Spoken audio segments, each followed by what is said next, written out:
This is Coach Corey with Fast Pitch Prep, and today on Fast Pitch Tutor we're going to talk about another piece of our bunting package, which we call the push bunt. As we've talked about in the past with sacrifice bunting, everything we do from our angle bunting position. When I work with hitters, to me it's important that we give them options and ways that they can exploit whatever the defense is offering to us. So one of the things that we like to be able to do is have different options that our players can use if the defense in a bunt situation gives them opportunities or the necessity to have different skills to apply to those situations. We often know that in a sacrifice situation, the defense will set themselves up to really try to crash in on home plate. The first baseman, third baseman are typically going to be coming in very close. And so we want to have some tools that we can use to get some of that ground back or to still exploit what they're doing and have a chance to get our runners into scoring position and maybe even get that hitter on first base also. So we talked about sacrifice bunting and angle bunting. We're always going to position ourselves towards the front of the box. We're going to pivot, push, pull to get ourselves into this good athletic position. So this is what it looks like when we're ready to sacrifice, which is our foundation for everything else that we're going to do. Now from here in a push bunt situation, we recognize that that first baseman, third baseman are really, really close, and we want to take advantage of that. Push bunt is very simple. Both hands come back, both hands push forward.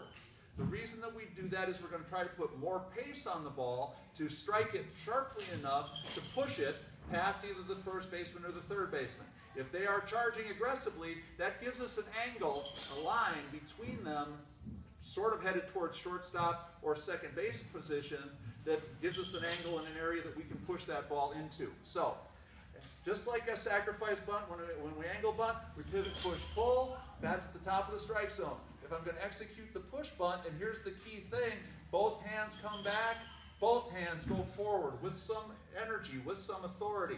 Now we can also step if we have kids that are a little bit more skilled, and we will allow some of our players to do that also, but we always start out with all of them with both hands back and forth, back and push. That's going to allow us to control the barrel and again put a little bit of an extra energy into the ball, a little bit extra pace on the ball. The reason I like both hands working together like so is it's still a pretty high success rate for me for being able to make contact with the ball. This still ends up putting the bat out in a good strong position where I can see the bat and the ball coming together. I'm just putting a little bit more emphasis on it, a little bit more energy behind it. Here's one of the key things that we see kids making a mistake that a lot of players make when we talk about push bunt. They start off here and we start ending up with this kind of action, sort of like a half swing. Now, there's another tool we're going to talk about later that looks like that, but right now for push bunt, we want to make sure that they understand. Both hands together. They come back together, they go forward together, almost like we're doing a push-up on the ground. So, one last time, pivot, push, pull, read that defense, see those corners crashing, hands come back, both hands push forward with authority, trying to push that ball by that charging infielder. So that's the push bunt. Thank you very much.